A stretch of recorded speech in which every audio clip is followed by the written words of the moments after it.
క్రీస్తు ప్రభునందు ప్రియమైన సహోదరి సహోదరులరా, ఈరోజు తల్లి శ్రీ సభ విశ్వవ్యాప్తంగా ఫిబ్రవరి 2వ తారీఖున ప్రతి సంవత్సరం బాలయేసుని యెరూషలేము దేవాలయములో మరియా యోసేపులు తీసుకుని వెళ్ళి సమర్పించే పండుగను కొనియాడుతుంది. క్రీస్తు పుట్టిన తరువాత 40వ రోజు యూదుల ఆచారం ప్రకారంగా, మోషే ధర్మశాస్త్రం ప్రకారంగా ఆ బిడ్డను కన్నటువంటి ఆ తల్లి, ముఖ్యంగా మగబిడ్డను కన్నటువంటి ఆ తల్లి శుద్ధీకరణ చేసుకుంటూ దేవుని సన్నిధిలో కానుకలు సమర్పించాలి. ఇది వారి ఆచారం. ఆచార ప్రకారంగా దేవాలయంలో ఆ బాలయేసుని కానుకగా సమర్పిస్తూ ఉన్నారు. ఆ బాలయేసుతో పాటు ఆచారం ప్రకారంగా గువ్వలు, పావుర పిల్లలు వాటిని సమర్పించారు. ఆలయములో ప్రవేశించడం, దేవునికి సమర్పించడం, బిడ్డలని దేవునికి సమర్పించడం, శుద్ధీకరించుకోవడం, ఇవన్నీ కూడా మన జీవితాల్లో కూడా జరగాలి. శుద్ధీకరించుకోవడం. మొదటి పట్టణానికి వెళదాం. ఈరోజు మలాకీ గ్రంథము. ఒక చారిత్రకమైనటువంటి నేపథ్యం ఉంది. సుమారు 450 సంవత్సరాలు, క్రీస్తు పూర్వం 450 సంవత్సరాలు అంతకు మించి రాయబడినటువంటి ఈ గ్రంథం, మలాకీ గ్రంథం. యోధా ప్రజలు బాబిలోనియా దేశానికి బానిసలుగా వెళ్ళారు. ఒక 50 సంవత్సరాల తర్వాత తిరిగి వచ్చారు. బానిసం నుంచి, బానిసత్వం విడుదల పొంది వచ్చిన తర్వాత కింద వారం మనం చూసాము దేవుని యొక్క వాక్కు ఏ విధంగా ఆ ప్రజల యొక్క హృదయాలను కదిలించిందో. తిరిగి వచ్చిన తర్వాత అక్కడ ఏం కనబడుతుంది? అంతా సర్వనాశనం. దేవాలయం శిథిలమైపోయింది, యెరూషలేము పట్టణం నాశనం అయిపోయింది. వారి భూముల్లో ఎవరో వచ్చి వాళ్ళు అనుభవిస్తూ ఉన్నారు. తిరిగి మా సొంత గడ్డకు వెళ్దామని ఎన్నో ఆశలు పెట్టుకొని భవిష్యత్తు గురించి ఎంతో బంగారు కలలు కన్నటువంటి ఆ యూదా ప్రజలకు అంతా నిరాశ ఏర్పడింది. అయితే నెహెమియా పాలకునిగా ఉన్నప్పుడు, ఎజ్రా ఆ ప్రవక్తగా ఉన్నప్పుడు, వాళ్ళ యొక్క ధర్మశాస్త్ర బోధకుడిగా ఉన్నప్పుడు తిరిగి వాళ్ళ యొక్క దేవాలయాన్ని నిర్మించుకొని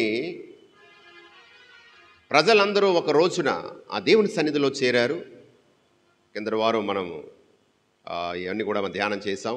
దేవుని వాక్కును విన్నప్పుడు వాళ్ళ హృదయాలు కదిలిపోయాయి. వారి హృదయాలు కదిలిపోయాయి, కరిగిపోయాయి. ఇంతగా ప్రేమించి ఆ దేవుడిని మేము విస్మరించామని కన్నీరు కార్చారట. మత విధులు ఖచ్చితంగా మేము పాటిస్తామని మాటిచ్చారు. కానీ వారు తిరిగి వారి యొక్క పాత జీవితానికి వెళ్ళిపోయారు. దేవుని మీద విశ్వాసం సన్నగిల్లిపోయింది. నిష్ఠూరాలు. మరి దేవుణ్ణి నిందించడం ప్రారంభించారు. అంతా నిష్ప్రయోజనం అనుకుంటున్నారు. ఆ యొక్క భావాలు ఇంకా కొనసాగుతున్నాయి. అర్పణలు, అర్చనల్లో వాళ్ళ యొక్క మతాచారాలు పాటించడంలో హృదయ శుద్ధి లేకుండా వాళ్ళు జీవించారు. కాబట్టి ఈ నేపథ్యంలో వాళ్ళ పాపాలకు ఫలితమే ఈ యొక్క నిరాశ, నిస్పృహ అని చెప్పి మలాకి వాళ్ళకి ముఖ్యంగా యాజకుల తప్పుడు ఆరాధనల గురించి దుయ్యబడుతూ ఉన్నాడు. అయోగ్యమైన అర్పణలు, విదేశీ ఆకర్షణ, విడాకుల పరంపరలో మలాకి గ్రంథంలో అన్నీ చూస్తాం. నేను విడాకులను అసహ్యించుకుంటాను, ఇలాంటి మాటలన్నీ కూడా ఇందులోనే ఉంటాయి. అలాగే వ్యభిచారము, దైవ భీతి లేకపోవడం, పేదలను పట్టించుకోకపోవడం, బాధించడం, ఇవన్నీ కూడా మనం చూస్తాం. ఈ నేపథ్యంలో దేవుడు తన దూతను పంపిస్తాను, ఆ దూత వచ్చి రక్షకుని కోసము అంతా సిద్ధం చేస్తాడు. ఆ బాప్తిస్మ యోహాను ముందుగానే ముంగుర్తుగా అక్కడ మనము చూస్తున్నాం. ఈనాటి మొదటి పట్టణంలో మలాకీ గ్రంథం 3వ అధ్యాయములో ఇదిగో ఆ ప్రభు వస్తున్నాడు, ఆ ప్రభుని మార్గాన్ని సిద్ధము చేయడానికి ముందుగా దూతను పంపుతాను. బాప్తిస్మ యోహాను గురించి ప్రస్తావన ఇది.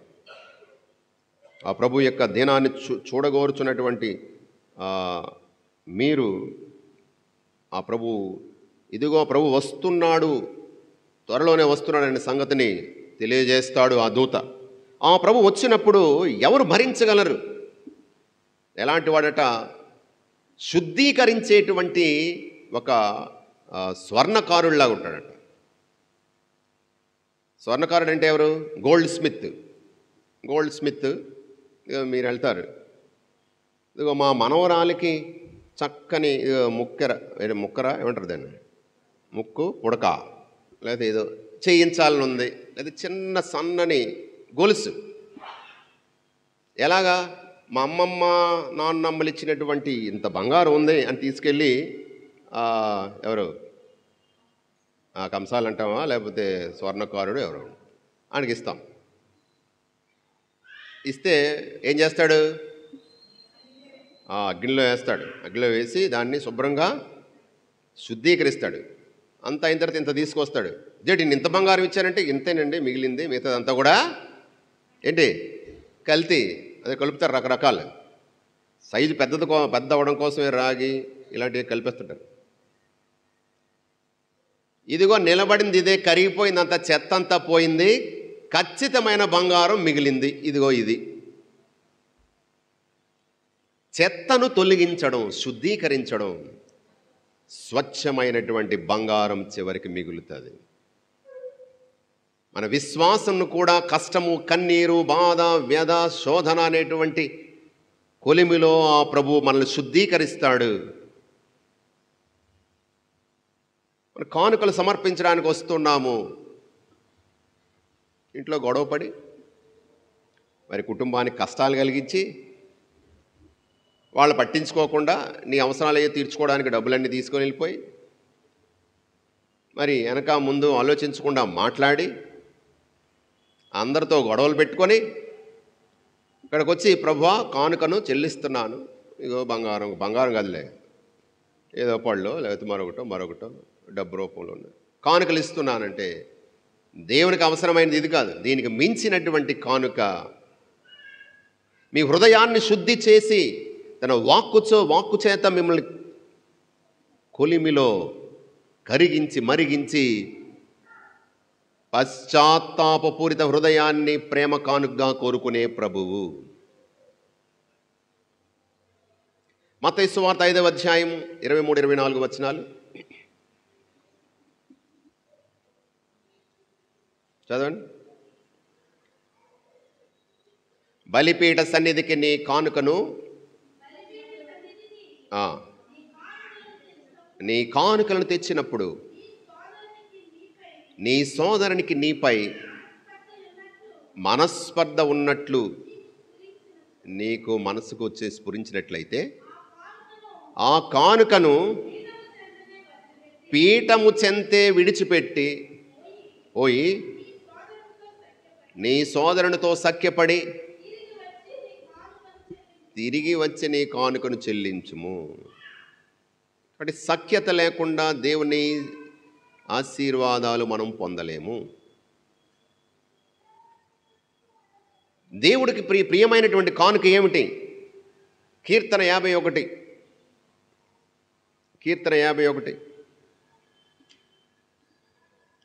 వచనాలు చూడండి, 17, 18. దేవా నేనర్పించు బలి పశ్చాత్తాపపూరితమైన హృదయమే, పశ్చాత్తాపపూరితమును వినయాన్వితమైన హృదయమును అనాదరము చెయ్యవు. కాబట్టి ప్రియమైన సహోదరులారా, ఆ ప్రభు వాక్కు చేతములను శుద్ధీకరిస్తాడు.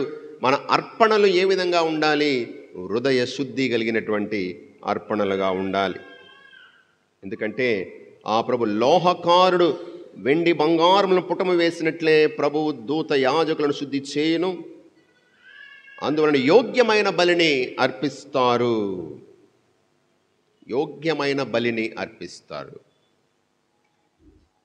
ప్రియా సహోదరి, దేవునికి యోగ్యమైన బలేంటి?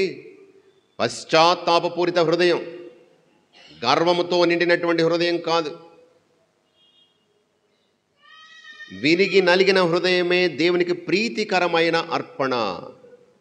నిర్మల హృదయమే దేవునికి ప్రీతికరమైన అర్పణ.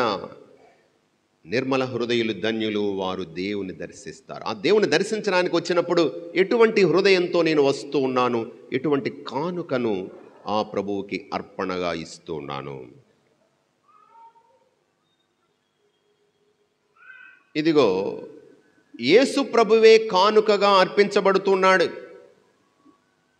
2వ పట్టణము, ఎబ్రీయులకు రాయబడిన లేఖ 2వ అధ్యాయంలో, పాపము మినహా అన్ని విధములుగా మనవలే మారిపోయినటువంటి దైవకుమారుడు, మానవ శరీరాన్ని తన మీద వేసుకొని మానవ నైజాన్ని తాను అనుభవించినటువంటి వాడు,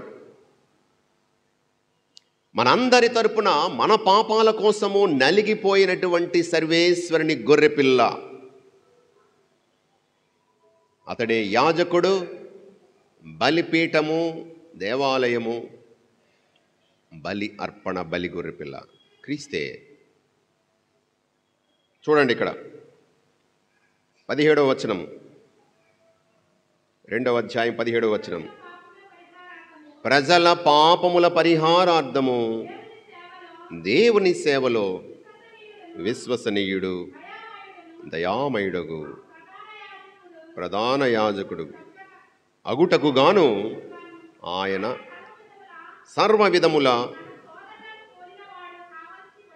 తన సోదరులను పోలినవాడు కావలసి వచ్చాను.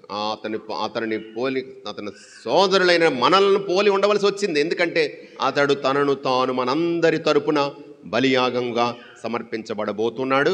బలియాగాన్ని సమర్పించేటువంటి యాజకునిగా మారుతున్నాడు దేవుని సన్నిధిలో. కాబట్టి మన వలె అన్ని విధములుగా అతను మారిపోయాడు. పాపము మినహా అన్ని విధములుగా మనవలే నలిగిపోయాడు, శోధింపబడ్డాడు. కానీ పాపము చెయ్యని ప్రధాన యాజకుడు తాను శోధింపబడి వ్యధ నొందెను. కాబట్టి శోధింపబడు వారికి సాయపడగలిగేటువంటి వ్యక్తిగా, అర్పణగా మారుతున్నాడు. శోధింపబడ్డా యేసు? శోధనకు గురయ్యాడా? ఎక్కడ? 40 రోజులు ఉపవాసం ఉన్నాడు. ఈ సాతానుతో పోరాటం అంటే అంత సులువుగా జరిగేది కాదు. ఆత్మశక్తి కావాలి. అతడు దేవుడే అయినప్పటికీ మానవునిగా మారినటువంటి దైవ స్వరూపుడు. మానవ నైజాన్ని తన మీద వేసుకున్నాడు. కూడా మానవ నైజంలో ఉన్నటువంటి బలహీనతలు కూడా అతన్ని విడిచిపెట్టవు. కాబట్టి మానవ రీత్యా బలహీనతలను ఎదిరించడానికి, జయించడానికి అతడు ప్రార్థనలో గడిపాడు. ఉపవాసం ఉన్నాడు 40 రోజులు. శారీరకంగా బలహీనుడైపోయిన తర్వాత సాతాను వచ్చి శోధించడం ప్రారంభించాడు. ముఖ్యమైనటువంటి బలహీనతలు 3 ఉన్నాయి. ఆ 3 బలహీనతలను పెట్టాడు అక్కడ. మొదటిదేంటి? కోటి విద్యలు కూటుకోరక అంటారు కదా, కడుపు నింపేసుకోవాలి. ఆకలి. ఆకలి అంటే శారీరకమైనటువంటి ఆకలి మాత్రమే కాదు. శారీరకమైన ఆకలి అంటే ఏదో తింటే అయిపోతుంది, అది కాదు. దానికి మించి ఆకలి, దప్పిక, అధికారం కోసం, ఆస్తి కోసం, అందచందాల కోసం, పేరు కోసం ఆకలి. ఇది తీరే ఆకలి కాదు, దానికోసం ఏదైనా చేస్తాము. ఆ శోధన యేసుకొచ్చింది. ఆ తర్వాత ఇక్కడ పెద్ద శిఖరానికి తీసుకువెళ్ళి ఏం చెప్పాడు? ఇక్కడి నుంచి దూకేమన్నాడు. అదొక శోధన. ఏంటి? నీ దమ్ముంటే నీ తడాక చూపించు, నువ్వు మగవాడు అయితే చూపించు. ఎలాంటి మాటలు అంటూ ఉంటారు. నన్ను అంత మాట అంటావా, నేను చూపిస్తానని శోధన. It is a temptation. It is a temptation. నీ సత్తా చూపించనగానే ఏదైనా చేసేస్తాం. అవతల వాడికి నువ్వు బానిసైపోతున్నావు సంగతి మర్చిపోతావు. వాడు చెప్పింది నువ్వు చేస్తున్నావు. కానీ ఇది అవసరమా? నువ్వు చూపించు అంటే రెచ్చగొట్టేస్తే కొన్నిసార్లు మనం చేసేస్తుంటాం. అది అవసరం ఆలోచించం. అది ఒక శోధన. ఏమిటి? నీ ఈగో నువ్వు నిరూపించుకో, నీ శక్తి ఏంటి చూపించుకో, నువ్వు తడాక ఏంటి చూపించు, నువ్వెవరో వీళ్ళకి తెలియదు చూపించు. ఇది ఒక శోధన, ఈగో.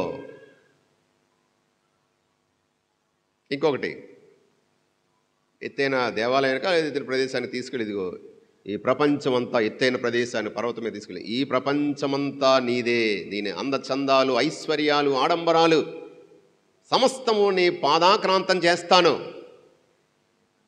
ఒక్కసారి నా పాదాల మీద పడంతే చాలండి. ఇది గొప్ప శోధన. వీటన్నిటి కోసము పాదాల మీద పడిపోతుంటామేమో కొన్నిసార్లు. మనం ఇతరుల పాదాల మీద పడిపోతుంటాం. అత్యాశ, ఆకలి, అహంకారం, అత్యాశ, ఈ శోధనలు ఎక్కడా కూడా లొంగలేదు యేసు. శోధింపబడ్డాడు కానీ పాపము చేయనటువంటి ప్రధాన యాజకుడు. కాబట్టి మనం కూడా శోధించబడినప్పుడు మనకు శక్తినిస్తాడు శోధనలు జయించడానికి. అటువంటి ప్రధాన యాజకుడు బలి అర్పణగా ఈరోజు దేవాలయంలో ప్రవేశిస్తున్నాడు. ఈరోజు మనం చూసాం 40వ రోజున, పుట్టిన తర్వాత 40వ రోజున దేవాలయంలో కానుకగా తీసుకుని వెళ్తున్నారు. సర్వేశ్వరుని గొర్రెపిల్లగా అర్పించబడుతూ ఉన్నాడు. ఈ బాల యేసు దేవుని గొర్రెపిల్ల, లోక పాపములను పరిహరించడానికి ఈ లోకానికి వచ్చిన దేవుని గొర్రెపిల్ల యేసు ప్రభువే బలి అర్పణగా ఆలయంలో ప్రవేశిస్తున్నాడు. ప్రియమైన సహోదరులారా, మనందరి పాపాల కోసం సిలువలో మరణించిన దేవుని గొర్రెపిల్ల యేసు ఇక్కడ మనం చూస్తున్నాం. అంతేకాదు ఆ బాల యేసు దగ్గరికి బాల యేసుని తీసుకొని దేవాలయానికి వెళ్తున్నారు. మనం నేర్చుకోవాల్సినటువంటి సందేశాలు: మొదటిది, దేవుని చిత్తానికి ఆజ్ఞలకు విధేయించడం. మరియ ఎవరు? యేసుప్రభు ఎవరు? యేసుప్రభు ఎవరు? దేవుని కుమారుడు. మరి యేసునికి జన్మనిచ్చినటువంటి తల్లి ఎవరు? మరియా. నేను దేవుణ్ణే కన్న తల్లిని కదా, నేనెందుకు ఈ ఆచారాలు, ఈ ధర్మశాస్త్రాలు, వీటిని ఎందుకు, చట్టాలను ఎందుకు పాటించాలి అని ప్రశ్నించలేదు. విధేయించింది. దేవుని చట్టానికి, దేవుని చిత్తానికి శిరస్సు వంచింది యోసేపు, మరియలు. ఈరోజు మనందరికీ ఏమిటి పాఠం? విధేయించడం, దైవ చిత్తానికి శిరస్సు వంచడం, తల వంచడం. నా జీవితం మీద, నా ఇష్టం మీద, నా యొక్క చిత్తం మీద దేవుని యొక్క ఇష్టము, దేవుని యొక్క అధికారాన్ని నేను అంగీకరించడం, అతనికి లోబడి ఉండడం, అతని ఆజ్ఞలకు నేను శిరస్సు వంచడం, అది మనం నేర్చుకోవాలి. మొదటి పాఠం. ఇక ఆ దేవాలయంలో కానుకలు సమర్పించిన తర్వాత అక్కడ ఒక వృద్ధుడు వచ్చాడు. అతని పేరు సిమియోను. సిమియోను ఎదురు చూస్తున్నాడు.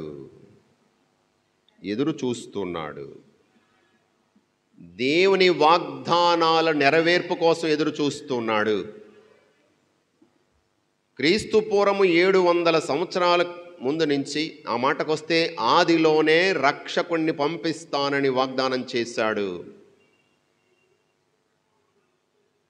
నీకును స్త్రీకిని, నీ సంతతికిని, ఆమె సంతతికిని తీరని వైరం కలిగిస్తాడు.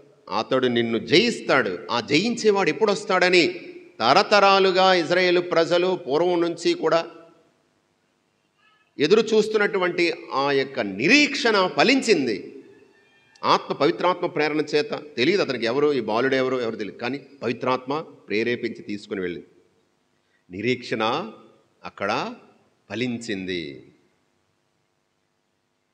ప్రియమైన సహోదరులారా, దేవుని వాగ్దానాలను నెరవేర్పు కోసం మనం ఎదురు చూడాలి. ఏ విధంగా ఎదురు చూడాలి?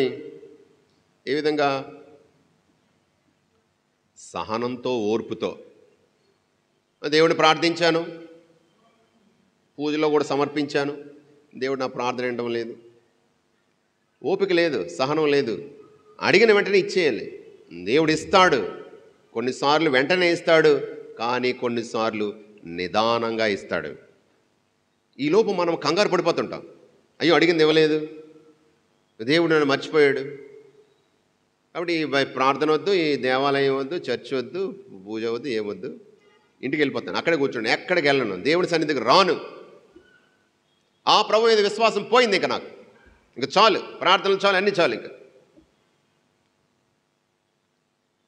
వేచి ఉండలేము, సహనము, ఓర్పు లేదు మనకి. ఇక్కడ తరతరాలుగా ఎదురు చూస్తున్నటువంటి నిరీక్షణ ఇక్కడ పరిపూర్తి అయింది. ఆ రక్షకుడిని కళ్ళారా చూశాడు. మరొక సందేశం, దేవుని సన్నిధిని గుర్తించడం. అది మొదట చేశాడు నిజానికి. Recognising the presence of God.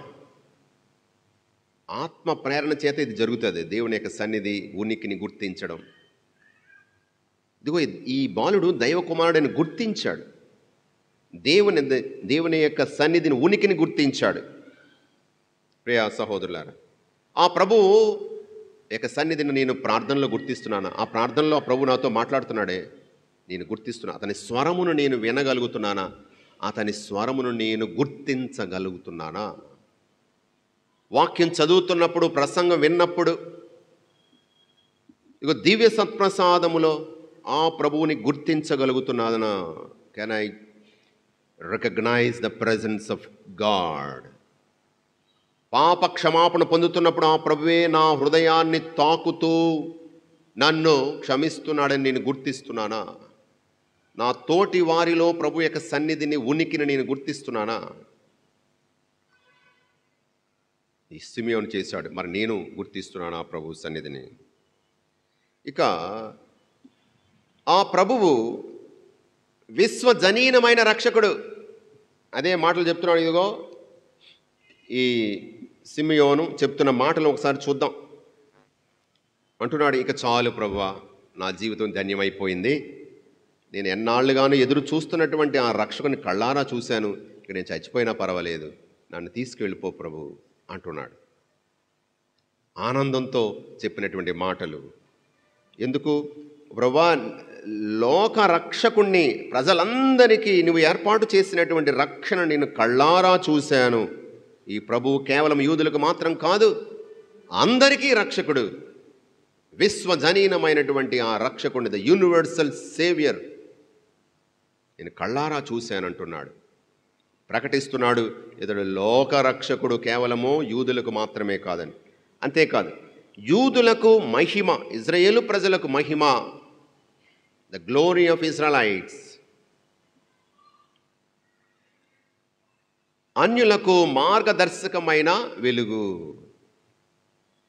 The guiding light to the Gentiles. ఈ ప్రభువు అన్యులందరికీ కూడా ఒక మార్గదర్శకం, దేవుని సన్నిధికి నడిపించేటువంటి ఒక నక్షత్రం, ఒక వెలుగు. వింత నక్షత్రము అన్యులైనటువంటి రాజుల్ని ఆ ప్రభుని పాద సన్నిధికి నడిపించింది. ముగ్గురు రాజులు ఎక్కడెక్కడి నుంచో వచ్చారు వాళ్ళు. అదిగో ఆ విధంగానే ఆ నక్షత్రము, ఆ వెలుగు యేసు ప్రభువే అన్యులకు దేవుని సన్నిధికి మార్గం చూపించేటువంటి ఒక వెలుగుగా ప్రభు మారబోతున్నాడని చెప్పి ఆశీర్వదించాడు. ప్రియమైన సహోదరులు, ఆ తర్వాత మరొక గొప్ప సత్యం, ఈ బాలుడు ఇశ్రాయేలు పతనానికి ఉద్ధరింపు కారకుడును, ఒక వివాదాస్పదమైన గుర్తుగా నియమింపబడ్డాడు. The sign of contradiction. లోకం పోకడ వేరు, ఇతను చెప్పేది వేరు. అందరూ వెళ్ళే దారి వేరు, ఇతను చూపించేటువంటి దారి వేరు. దీనికి అతీతమైనటువంటి దారి చూపించబోతున్నాడు. లోకం ప్రేమించే వారిని ప్రేమిస్తుంది, మనల్ని ద్వేషించే వారిని ద్వేషిస్తుంది, వాళ్ళు హింసించే వారిని తిరిగి హింసిస్తుంది. ఇతను చెప్పే దారి, ఇతను చూపించే దారి వేరు. నిన్ను ద్వేషించే వారిని ప్రేమించు, వారి కోసం ప్రార్థన చేయి, నీ శత్రువులను ప్రేమించు. వివాదాస్పదమైనటువంటి గుర్తు. It's a contradiction. లోకము యొక్క విలువలకు అతీతమైనటువంటి విలువలు ఇతని. నువ్వు గొప్పవాడు కావాలనుకుంటే అందరికంటే చిన్నవాడుగా ఉండు. లోకం పోకడకు అతీతమైనటువంటి దారి ఇది. తన కోసం కూడబెట్టుకున్నవాడు ఉత్త చేతులతో వెళ్ళిపోతాడు.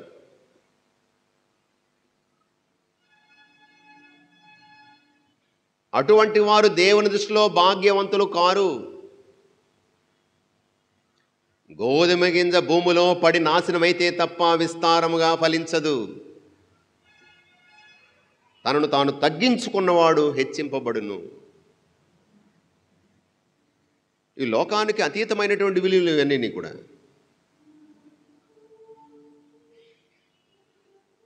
శిక్షకు గుర్తుగా ఉన్నటువంటి సిలువే మీకు రక్షణ సాధనం అవుతుంది. అలా చేస్తాడు అతను. అవమానానికి గుర్తు, కానీ అమృత ధారలను కురిపించేటువంటి ఆ సాధనంగా మారిపోతాడు. పాప క్షమాపణను అందించేటువంటి క్షమా సాగరం అయిపోతాడు అతను. అయ్యాడు. Sign of contradiction. లోకానికి, లోకపు విలువలకు అతీతమైనటువంటి ఒక గుర్తుగా అతను నిలబడబోతున్నాడు. మరణాన్ని జయించి ఉత్థానమయ్యాడు. అది అతని గొప్పతనం. ప్రియమైన సహోదరులారా, ఈ విధంగా అతడు గొప్ప గుర్తుగా మారుతున్నాడు అని చెప్తూ, ఒక ఖడ్గము నీ హృదయములో దూసుకుపోతున్నది పోనున్నది అన్నాడు.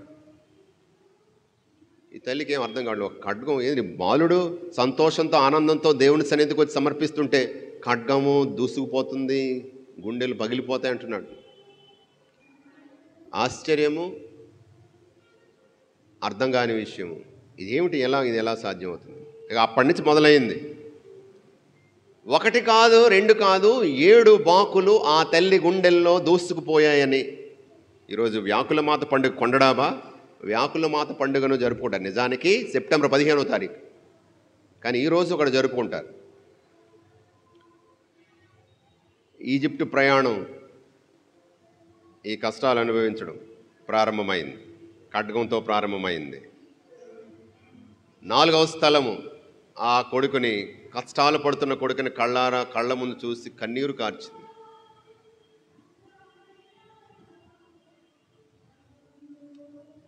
ఎటువంటి పాపం చేయని, ఎవరికి అన్యాయం చేయని, ఎవరికి హాని చేయని, కరుణ కురిపించి, మంచి చేసి, మేలు చేసి, అద్భుతాలు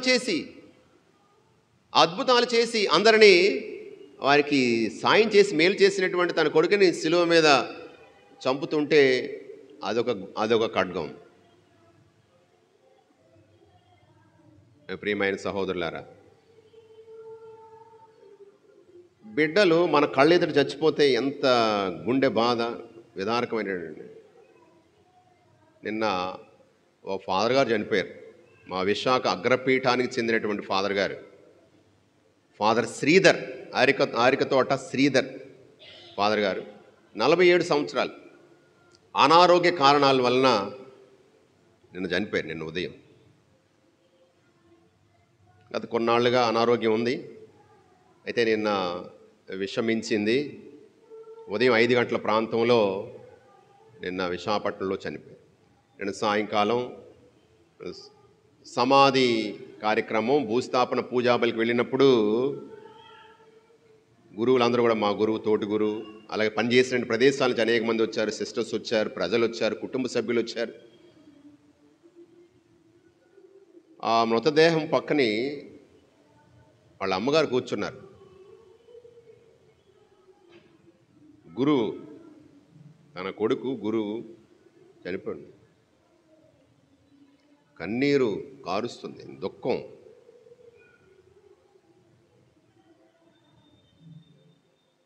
ఇంకా అప్పుడు నాకు మరియ తల్లి సిలువ అదే గుర్తొచ్చింది. చూడండి, కన్న కొడుకు, బిడ్డలు కళ్ళెదురు చనిపోతే ఆ బాధ తట్టుకోవడం చాలా కష్టం. మరి ఆ తల్లి ఎలా భరించిందో, ఎలా భరిస్తుందో.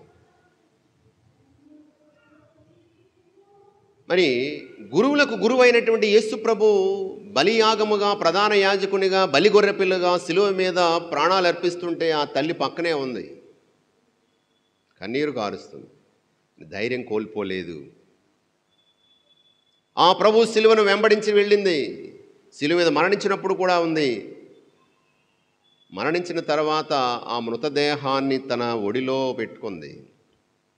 ఒకప్పుడు పసిపాపగా ఉన్న బాలయేసుగా ఉన్నటువంటి దేవాలయంలో సమర్పించిన ఈ చేతులతో తండ్రికి ఆలయంలో సమర్పించిన గొర్రెపిల్ల, ఇదిగో ప్రధాన యాజకుడు బలి గొర్రెపిల్ల అయినటువంటి లోకపాపములు పరిహరించి బలి గొర్రెపిల్ల మరొకసారి తన చేతుల్లో ఒడిలో పట్టుకుంది. దేవుని సన్నిధిలో తండ్రి ఎదుట నిలబడింది, సమర్పిస్తుంది.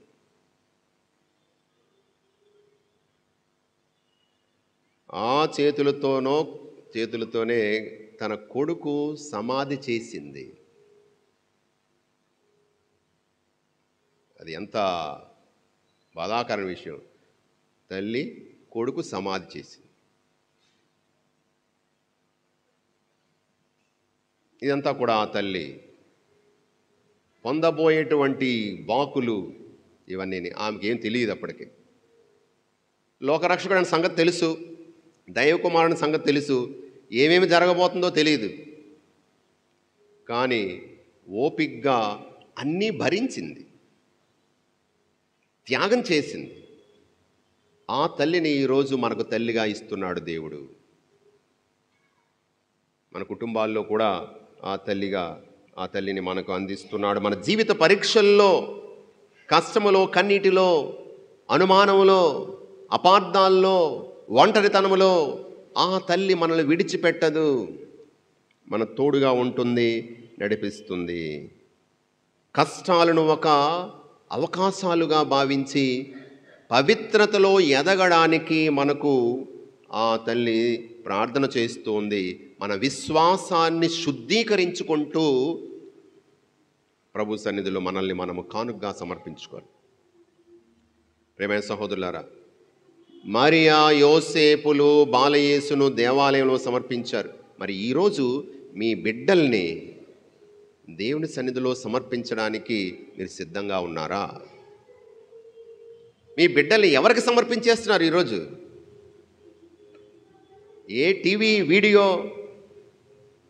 ఏ వసతులు, ఏ విలాసాలకి మీ బిడ్డల్ని సమర్పించేస్తున్నారు? ఆలయంలో దేవుని సన్నిధికి తీసుకురండి. దేవుని సన్నిధిలో మీ బిడ్డల్ని సమర్పించండి. అప్పుడు జ్ఞానములోనూ ప్రాయములోనూ వాళ్ళు ఎదుగుతారు. ఇదే వాక్యం, చివరి వాక్యం, బాలుడు దృఢకాయుడై పరిపూర్ణ జ్ఞానము కలవాడాయను, దేవుని అనుగ్రహము ఆయనపై ఉండెను.